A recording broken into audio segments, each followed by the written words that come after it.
दोस्तों नमस्कार, मेरा नाम प्रशांत है और आप देखना शुरू कर चुके हैं आपका अपना खुद का चैनल खुदरंग। बहुजन समाज पार्टी का 24 तारीख का जो प्रोटेस्ट था वो सफल रहा, लेकिन क्या इस प्रोटेस्ट के बाद बहुजन समाज पार्टी रुक जाएगी? क्या बहुजन समाज पार्टी इस प्रोटेस्ट के बाद एक नई रणनीति के तहत काम करने जा रही है? क्या इस प्रोटेस्ट का कोई हासिल निकला? क्या अमित शाह ने माफी मांगी? नहीं मांगी। क्या इस प्रोटेस्ट के बाद आकाश आनंद ने जो ताकत दिखाई, आकाश आनंद का जो रुतबा, जो रूप, जो बदले तेवर नजर आए, क्या उसके बाद बहन कुमारी मायावती जी आकाश आनंद को फ्री हैंड दे देंगी? इस तरीके के तमाम ऐसे सवाल हैं जो आज के इस वीडियो में हम लोग समझने की कोशिश करेंगे और इस बिना पर समझने की कोशिश करेंगे कि 24 तारीख के प्रोटेस्ट के बाद बहुजन समाज पार्टी में ऐसा क्या बदलाव आया। मैं ग्राउंड पर था और ग्राउंड पर जो मैंने देखा, जो मैंने समझा, उसे देखकर कम से कम इतना जरूर कहा जा सकता है कि यह जो प्रोटेस्ट था यह बहुजन समाज पार्टी के द्वारा आयोजित किया गया, उसके नेतृत्व में किया गया। मुझे लगता है अब तक का, जब से बहन कुमारी मायावती जी ने बागडोर बीएसपी की अपने हाथ में ली है, मुझे लगता है यह सबसे बड़ा प्रोटेस्ट था, सबसे बड़ा और सबसे ज्यादा ग्रास रूट लेवल तक पहुंचने वाले मैसेज वाला प्रोटेस्ट था।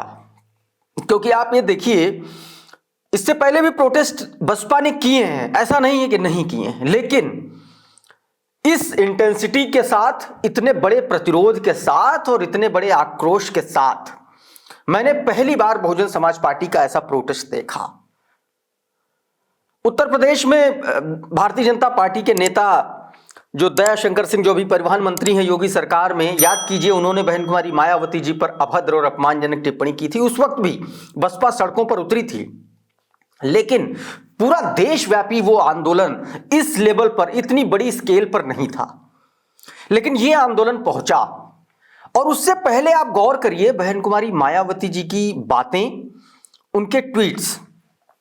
एक बात मुझे बहुत एकदम अजीब लगी, अजीब इन द सेंस कि एकदम अलग लगी। जिस तरीके की राजनीति बहुजन समाज पार्टी करती है अमूमन, जब से मैं देखता चला आ रहा हूं, उस तरीके की राजनीति में बहन कुमारी मायावती जी के पिछले स्टेटमेंट्स, खासतौर पर अमित शाह ने जो बयान दिया और उससे संदर्भित होते हुए जो मायावती जी के ट्वीट्स आए, उसमें एक चीज हमको बहुत अलग लगी। वो ये लगी कि, और हो सकता है आप लोगों ने भी नोटिस किया हो, मैं ये नहीं कहता कि सिर्फ मैं ही नोटिस कर पाया है, और हो सकता है कि मैं गलत भी हूं, लेकिन एक चीज मुझे ये अलग लगी कि वो मोटिवेट कर रही थी लगातार। जिस दिन प्रोटेस्ट हुआ उस दिन तक वो मोटिवेट कर रही थी। एक रात पहले उन्होंने ट्वीट किया, उसके जरिए उन्होंने कार्यकर्ताओं को, कैडर को मोटिवेट किया, और उन्होंने सीधे तौर पर सभी कार्यकर्ताओं से कहा कि बाबा साहेब का अपमान जो हुआ है उसके खिलाफ हमारे जितने भी कार्यकर्ता हैं, जितने भी पदाधिकारी हैं, सब जिला स्तर पर पूरे देश में प्रोटेस्ट करेंगे और उसमें शामिल होंगे। मायावती जी का ये बदला हुआ रूप और बदला हुआ अंदाज बहुत कुछ बयां कर रहा था। अमित शाह ने जिस दिन से यह बयान दिया उसी दिन से मायावती जी ने पूरी तरीके से, आप यूं कहेंगे तो, लगातार वो मोटिवेट कर रही थी और एक जोश भरती हुई नजर आ रही थी। यानी कि वो जिस तरीके की राजनीति करती हैं उससे वो निकलने की कोशिश कर रही हैं, ऐसा उनके ट्वीट से लगने लगा है।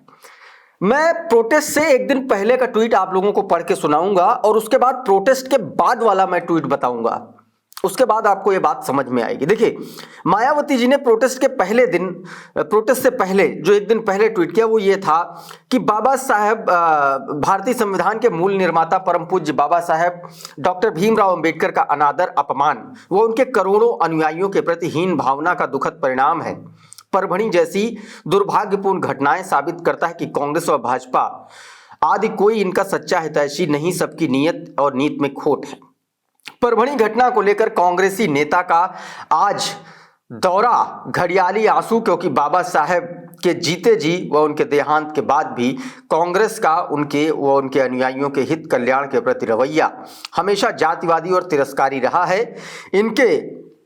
इनको दलितों पिछड़ों की याद केवल इनके बुरे वक्त में आती है। और आखिरी में देखिए, शुरुआत के जो 2 हिस्से ट्वीट के हैं वो पूरी तरीके से परभणी हिंसा पर केंद्रित थे। परभणी में जिस तरीके से दलित समाज के युवक की मौत हुई और तमाम सारे वहां पर प्रोटेस्ट किया गया, बाबा साहब की प्रतिमा और संविधान की प्रति के साथ जो छेड़छाड़ हुई उसको लेकर के उन्होंने सीधे तौर पर घेरा। और उसके बाद बाबा साहब डॉक्टर भीमराव अंबेडकर के खिलाफ जो अमित शाह ने बयान दिया वो उस पर वापस लौट आई। ये टाइमिंग ध्यान दीजिए, ये जो टाइमिंग थी ये प्रोटेस्ट से एक दिन पहले की थी।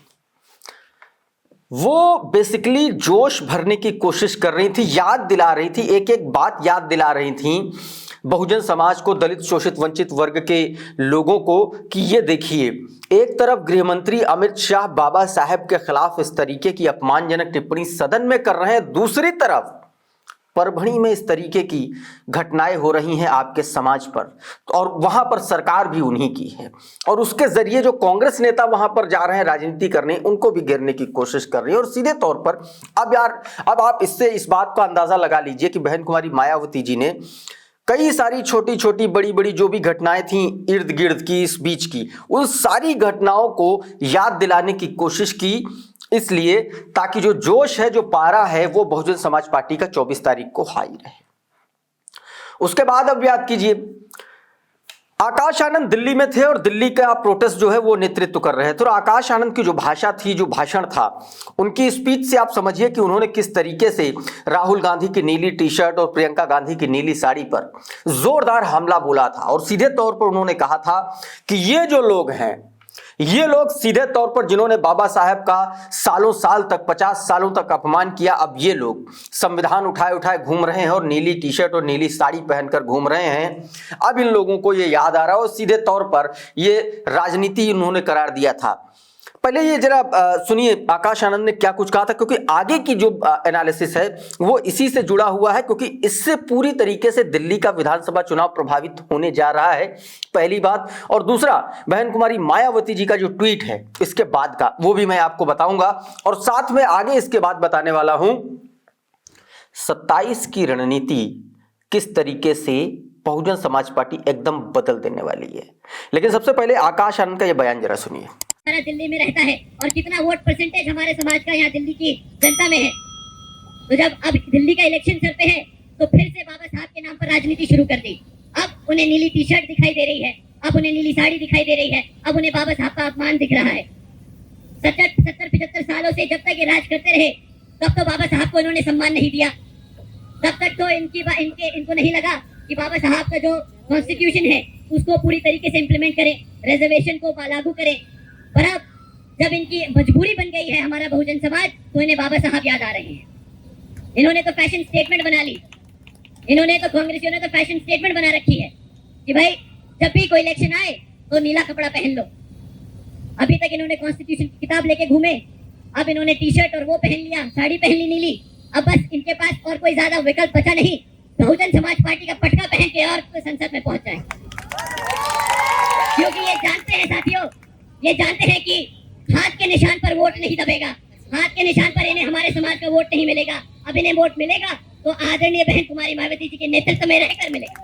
तो इस तरीके से दोस्तों आकाश आनंद ने सीधे तौर पर हमला बोला था भारतीय जनता पार्टी पर, लेकिन सबसे बड़ा हमला कांग्रेस पार्टी पर बोला। आप सोचिए, अमित शाह के खिलाफ प्रोटेस्ट और आकाश आनंद हमला बोल रहे हैं सीधे तौर पर राहुल गांधी और प्रियंका गांधी के खिलाफ, क्योंकि ये बात आकाश आनंद और बहुजन समाज पार्टी को बहुत अच्छे से पता है कि दिल्ली के विधानसभा के चुनाव में दलित शोषित वंचित वर्ग के मतदाता का जो वोट है वो ज्यादातर इन्फ्लुएंस हो रहा है कांग्रेस पार्टी की तरफ।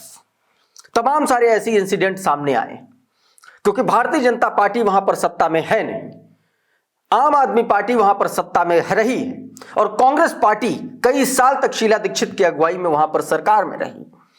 ऐसे में यह बात कांग्रेस पार्टी को पता है, वहां पर जो दलित वोटर्स की संख्या है अच्छी खासी है।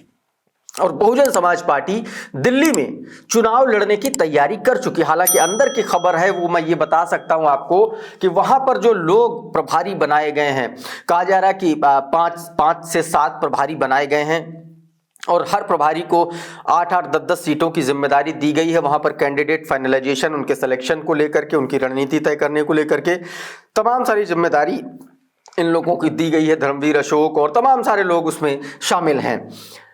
तो चूंकि आकाश आनंद दिल्ली में है और दिल्ली ही फोकस कर रहे हैं, ऐसे में आकाश आनंद का राहुल गांधी और प्रियंका गांधी पर दिया गया ये बयान बताता है कि दिल्ली में कांग्रेस की राह और भारतीय जनता पार्टी की राह आसान होने वाली नहीं है। अब दोस्तों लौटते हैं बहुजन समाज पार्टी सुप्रीमो मायावती जी के उस बयान पर जो उन्होंने प्रोटेस्ट के बाद उन्होंने ट्वीट करके कहा। सीधे तौर पर बहन कुमारी मायावती जी ने अपने उस बयान के जरिए, अपने उस ट्वीट के जरिए 2027 की जो रणनीति है उस पर अमल करने का संकेत दे दिया है। कैसे दे दिया है मैं आपको बताऊंगा, लेकिन उससे पहले उस हासिल की बात कर लेता हूं जो प्रोटेस्ट के बाद, बहुजन समाज पार्टी के प्रोटेस्ट के बाद भारतीय जनता पार्टी पर असर पड़ा। एक तरफ बहुजन समाज पार्टी दोस्तों प्रोटेस्ट कर रही थी, पूरे देश में प्रोटेस्ट कर रही थी। मैं उत्तर प्रदेश की राजधानी लखनऊ में अंबेडकर प्रतिमा के पास मौजूद था और जिस वक्त यह प्रोटेस्ट चल रहा था उसी वक्त मुख्यमंत्री योगी आदित्यनाथ का काफिला और देश के रक्षा मंत्री राजनाथ सिंह का काफिला गुजर रहा था। बहुजन समाज पार्टी के कार्यकर्ता सड़क पर लेटकर प्रोटेस्ट कर रहे थे, प्रदर्शन कर रहे थे। इतना जोरदार प्रदर्शन था, करीब करीब 5 घंटे राजधानी लखनऊ का सबसे पॉश इलाका हजरतगंज चौराहा जाम रहा। बहुजन समाज पार्टी के कार्यकर्ताओं का ये प्रोटेस्ट और ये उत्साह पहली बार नजर आ रहा था सड़कों पर, आप कहेंगे पिछले कम से कम 20-25 सालों में पहली बार मैं तो कहूंगा इस इंटेंसिटी का प्रोटेस्ट था। और नतीजा ये हुआ कि रक्षा मंत्री राजनाथ सिंह का काफिला गुजरता है, योगी आदित्यनाथ का काफिला गुजरता है। उसके 2 घंटे बाद एक खबर आती है और वो खबर यह आती है कि भारतीय जनता पार्टी केंद्रीय आलाकमान की तरफ से यह आदेश हुआ है हर स्टेट के मुख्यमंत्री के लिए, प्रदेश अध्यक्ष के लिए बीजेपी के, कि अब आप लोग अपने अपने स्टेट में प्रेस कॉन्फ्रेंस करिए और प्रेस कॉन्फ्रेंस करके अमित शाह जो बोले हैं, जो सही बोले हैं, जैसा भी बोले हैं उस पर पूरी सफाई दीजिए, नहीं तो बहुत बड़ा नुकसान हो जाएगा। यानी कि बहुजन समाज पार्टी के सड़क पर उतरते ही भारतीय जनता पार्टी औकात में आ गई, सीधे तौर पर बैकफुट में आ गई। और बैकफुट पर ऐसी आई कि हर स्टेट में, हर जिले में जगह जगह प्रेस कॉन्फ्रेंस करने के ऑर्डर पास कर दिए गए, ये कह दिया गया।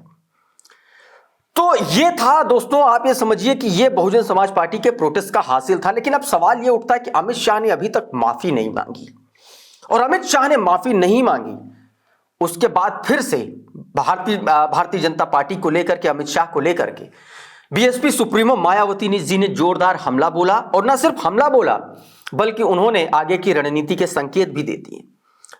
प्रोटेस्ट हुआ और प्रोटेस्ट की शाम को बीएसपी सुप्रीमो का एक ट्वीट आता है, उसके निहितार्थ बहुत गंभीर हैं। ध्यान से मैं पढ़ रहा हूं और आप सुनिएगा, ध्यान से समझाने की कोशिश भी करूंगा। मायावती जी ने लिखा कि आज पूरे देश में बीएसपी के सभी पदाधिकारियों, कार्यकर्ताओं व परम पूज्य बाबा साहेब डॉक्टर भीमराव अंबेडकर के उन सभी अनुयायियों का अति आभार, शुक्रिया व धन्यवाद जिन्होंने अमित शाह द्वारा किए गए बाबा साहेब के अनादर के विरुद्ध सभी जिला मुख्यालयों पर शांतिपूर्ण सफल धरना प्रदर्शन किया। आगे बहन जी ने लिखा कि बाबा साहेब की विरोधी टिप्पणी वापस नहीं लेने व पश्चाताप नहीं करने पर बीएसपी के आह्वान पर आयोजित ऐसे प्रदर्शन आदि समस्या का स्थायी हल नहीं है, बल्कि इसके लिए बहुजनों को सत्ता की मास्टर चाबी प्राप्त करके शासक वर्ग बनकर ही अपना उद्धार स्वयं करने योग्य बनना होगा, तभी मुक्ति और सम्मान संभव है। आज के सफल आंदोलन से यह साबित है कि भाजपा हो या कांग्रेस या कोई अन्य पार्टी बाबा साहेब का अपमान नहीं सहेगा। हिंदुस्तान कोट अनकोट है, ध्यान दीजिएगा। अभी इसके बारे में बताऊंगा, तमाम सारे लोग इसको गलत संदर्भ में ले लेंगे। बाबा साहेब का अपमान नहीं सहेगा हिंदुस्तान। वास्तव में लोगों के अच्छे दिन अर्थात जनहित व जन कल्याण युक्त देश निर्माण हेतु बाबा साहेब के संविधान पर पूरी निष्ठा व ईमानदारी से अमल करना जरूरी है। साथ ही अहमदाबाद में बाबा साहेब की प्रतिमा क्षतिग्रस्त करने व छत्तीसगढ़ के रायगढ़ में एक दलित की पीट कर की गई हत्या अति दुखद व शर्मनाक है। उस गरीब पर चावल चोरी का आरोप है तो क्या वो पीड़ित गरीबी व भूख से बदहाल करोड़ों लोगों में से एक नहीं है? सरकार ऐसे लोगों को जरूर सहारा बने। मायावती जी ने सीधे तौर पर इशारों में कह दिया कि अमित शाह ने माफी नहीं मांगी है और ऐसे में ये प्रोटेस्ट और धरना प्रदर्शन अस्थायी हल नहीं है और इसीलिए आपको सत्ता की बागडोर अपने हाथ में लेनी होगी, सत्ता की मास्टर चाबी आपको अपने हाथ में लेनी होगी। 27 के लिए ये एक बहुत बड़ा मैसेज है। कम शब्दों में सीधे तौर पर उन्होंने कहा कि इसको 27 में सबक सिखाना है, 2027 में इसी अपमान का बदला लेना है। बिटवीन द लाइन्स आप पढ़ने की कोशिश करेंगे तो आपको ये बात समझ में आएगी। आगे जिसको लेकर के हमने कहा था कि आप लोग मिसलीड मत होइएगा, क्योंकि बहुजन समाज पार्टी हिंदुस्तान शब्द का इस्तेमाल नहीं करती है, संविधान से के तहत चलने वाली कोई भी पार्टी नहीं करती है। लेकिन बहन जी ने कोट एंड कोट में अपने ट्वीट में इसका इस्तेमाल किया है और वो इस्तेमाल इसलिए किया क्योंकि इस तरीके के नारे एक दिन पहले जब समाजवादी पार्टी का प्रोटेस्ट था तो उसमें सपाई कार्यकर्ता और तमाम सारे समाजवादी पार्टी के लोग यही नारा लगा रहे थे, बाबा साहेब का अपमान नहीं सहेगा हिंदुस्तान। और इसीलिए बहन जी ने उसको कोट एंड कोट लिखा है, यानी कि सीधे तौर पर समाजवादी पार्टी पर एक करारा व्यंग है और साथ में बहन जी ने अच्छे दिन को कोट एंड कोट किया है, जिसके जरिए उन्होंने भारतीय जनता पार्टी पर जोरदार हमला बोलने की कोशिश की है। अब दोस्तों ये देखना होगा कि आने वाले वक्त में क्या बहुजन समाज पार्टी की अगली रणनीति क्या होगी। और उत्तर प्रदेश पर जिस तरीके से बहन जी ने इस बार फोकस दिखाया है, सवाल यह उठता है कि क्या उत्तर प्रदेश में अब आकाश आनंद को भी एक बड़ी जिम्मेदारी मिलने जा रही है क्या? क्योंकि जिस तरीके से जो अग्रेसिव और जो मैच्योरिटी आकाश आनंद ने दिल्ली में प्रोटेस्ट के दौरान दिखाई, उनके भाषण से जो बातें नजर आई, जो समझ में आई, उसके बाद से ये कम से कम लगने लगा है कि आकाश आनंद बहन जी के हिसाब से चलने पर एक तरीके से उसी रास्ते पर चलने के लिए तैयार है और ना सिर्फ तैयार है बल्कि अब वो उसी लाइन पर स्टिक हो चुके हैं। क्योंकि जो लाइन बहन कुमारी मायावती जी की होती वही लाइन आकाश आनंद की होती, वही लहजा आकाश आनंद का होता है। एक दिन पहले जो ट्वीट बहन जी ने किया उसी ट्वीट का संकेत लेकर के उसी ट्वीट की भाषा धीरे धीरे आप देखेंगे तो आकाश आनंद के स्पीच में, उनके भाषण में अगले दिन दिल्ली में सुनाई पड़ती है। ऐसे में बाबा साहेब के खिलाफ जो किया गया अपमान, जो टिप्पणी है, उसको लेकर के बहुजन समाज पार्टी अब कैडर स्तर पर अपना काम करने जा रही है। खबर यह भी आ रही है कि बहुजन समाज पार्टी रिपोर्ट मंगवा रही हर जिले से, कहां पर कैसा कैसा प्रोटेस्ट रहा है, किस तरीके के इंटेंसिटी रही, कितने कार्यकर्ता मौजूद रहे, कैसा प्रोटेस्ट हुआ है। उसके हिसाब से यह कहा जा रहा है कि अब बहुजन समाज पार्टी वहां से रिपोर्ट लेने के बाद इसी मामले को लेकर के और ग्रास रूट लेवल पर पहुंचाने की कोशिश कर रही है। वो चाहे वो चिट्ठी का मामला हो सकता है, बुकलेट का एक कोई तरीका हो सकता है, लेकिन बहुजन समाज पार्टी इस मुद्दे को 27 तक छोड़ने वाली नहीं है। ये बात एकदम तय मानी जा रही है दोस्तों। बहरहाल इस वीडियो में इतना ही। हमारा ये वीडियो आपको कैसा लगा हमें कमेंट बॉक्स में ज़रूर बताइए। ये वीडियो अगर आपको अच्छा लगा तो इसको लाइक कर दीजिए, इसको शेयर कर दीजिए और चैनल पर अगर आप नए आए हैं तो चैनल को सब्सक्राइब कर लीजिए, बेल आइकॉन ज़रूर दबा दीजिए ताकि इसी तरीके के तमाम वीडियोस आपको सबसे पहले मिलते रहें। साथियों बहुत बहुत शुक्रिया, बहुत बहुत धन्यवाद। आप जुड़े रहिए आपके अपने खुद के चैनल खुद रंग के साथ। नमस्कार।